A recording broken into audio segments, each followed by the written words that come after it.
so loud. So, do you want to introduce yourself?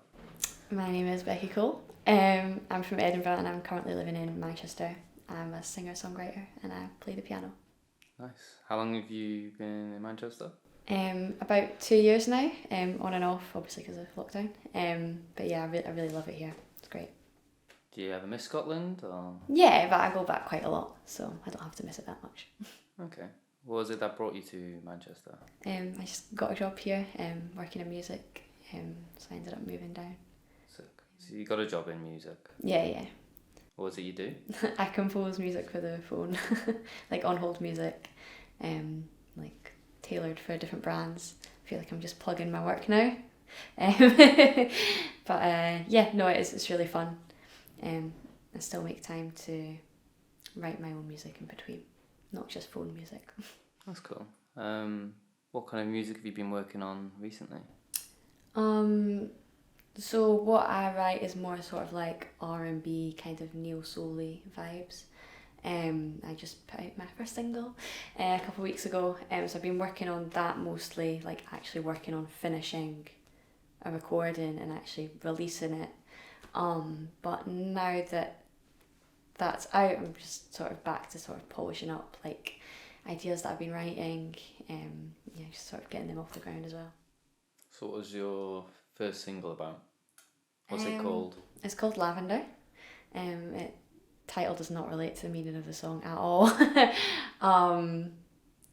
It's just kind of like a daydreamy song, I guess. I guess over lockdown there wasn't much to do apart from like just walk about, so I was just sort of going for walks and daydreaming and ended up writing this song. I came up with the chords first and then I do that thing I think most musicians do where you just like voice note yourself like blah blah blah, like nonsense syllables, like, and sort of fit the words to it later. But yeah, That's pretty cool. that's Lavender. How long have you been writing music for then? It's hard to say. I wrote a song when I was really young. I was maybe like 8, and I always remember that as being like the first song that I wrote. But it's not good, you know. But yeah, I don't know. I was in bands in high school and we used to write together, and then throughout uni I sort of was just like finding my own sound, I guess, and like what I like to write. So yeah, I'd say properly like 6 or 7 years, like since uni, probably. That's very cool. So what is it that's inspired you to release your first track now? I don't know. I think I was just bored of always saying like, oh, I'm writing songs, and then never, when people are like, oh, where can I hear it? And I'm like, you can't. I was like, right, I like this song.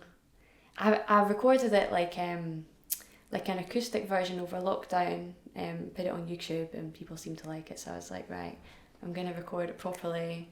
I'm gonna get like my friends in, like full band arrangement. I think it's just more like the idea of like organising it all was like really daunting me, and I struggled to like commit to like an idea. But once it was all done, like, feels amazing. I've actually released a song now and I really like it, so.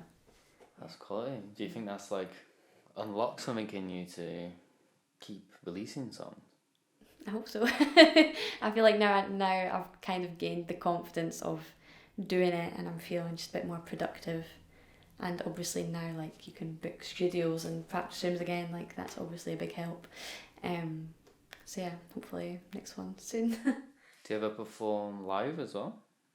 Yeah, I've not performed with a band in a while, because obviously since I've moved here, I've just not really had the chance. Well, I have had the chance to meet musicians, but because, you know, life's been so up and down, I've not really had like a chance to put a band together, which I would really like to do this year.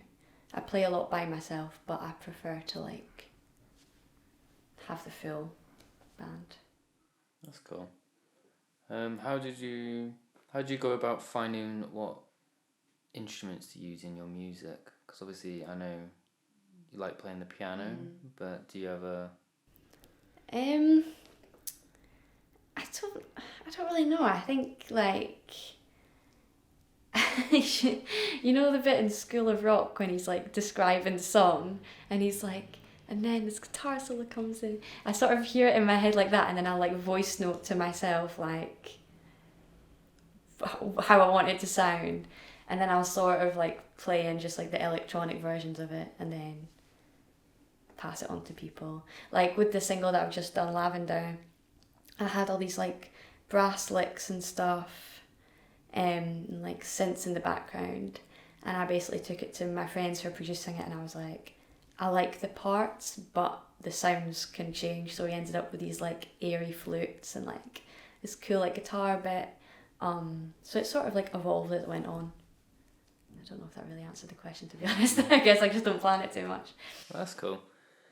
What about your song? Is it Obstacles that you're kind of still working on? Yeah. What kind of theme were you thinking with that?